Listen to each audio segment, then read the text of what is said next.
Hey, what's up guys? It's Nathaniel. Sorry I haven't made a video in a little while, but here I am, making one. It's a slow start to the channel. My head's been in other places, working. But anyway, here's a video. One of the first ideas I had for a video was, and I actually mentioned it in the intro video, the problem of the over content in Borderlands 2. I said that it was just an overload, and it is. It is a lot of content. And having played through it a couple of times already with a couple of characters, I decided to get back into it last week. No, excuse me, more specifically like 4 days ago. And I playing with a level at the time 20-something berserker. Not berserker, a gunzerker. Sorry. Anyway, and I had already went up to level 47 before. But anyway, I rolled another one.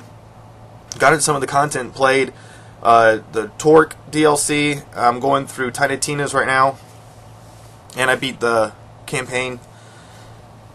It's a really good game. It's a really good game. The mechanics are, the game feel is so not only well fleshed out, well thought out, well designed, articulate, and focused and consistent, but it's really inspired, and it's a lot of fun.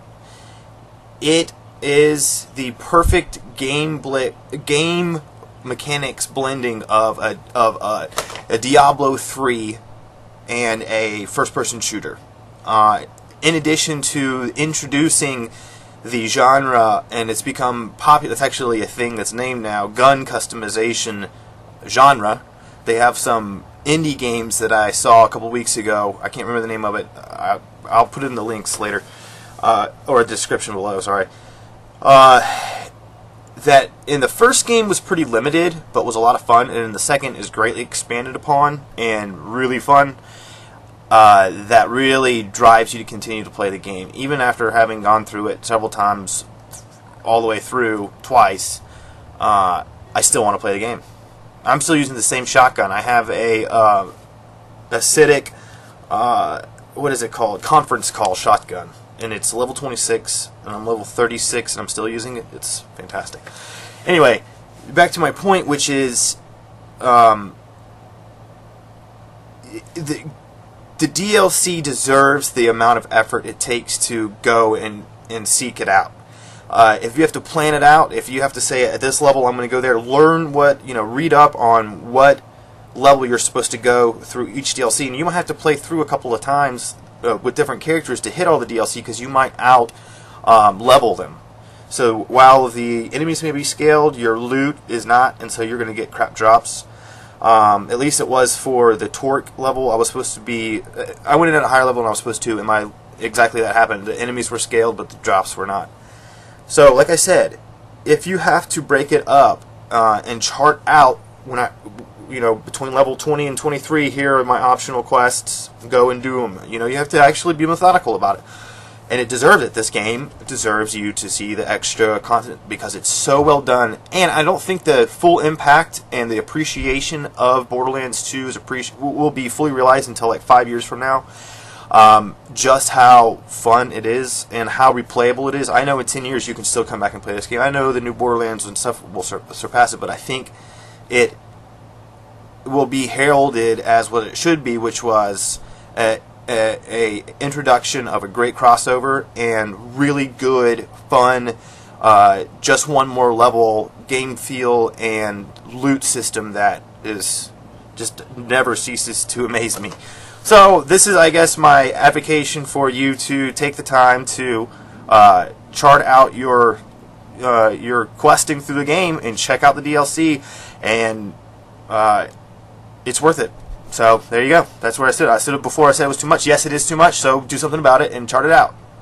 I think it's quite telling of the state of games for me to make a video of advocating and encouraging people to put in the effort to see all the expansive content that the developers released and chart it out if you have to. That whole concept of having this video topic is hilarious to me. If you think about 10 years ago, 15 years ago in gaming and where we are now, and DLC is a whole other issue. I think, and I have to give props to Gearbox for the Season Pass. Phenomenal idea.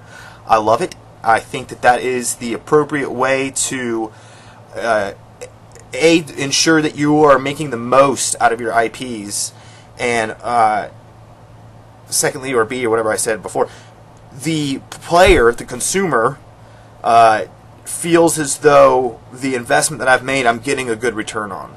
So I don't mind spending a little bit more money on a season pass if I know that the DLC won't be tacked on and is substantial to the overall quality of the game and life of the game, and it's fun. And Gearbox has done a great job with that.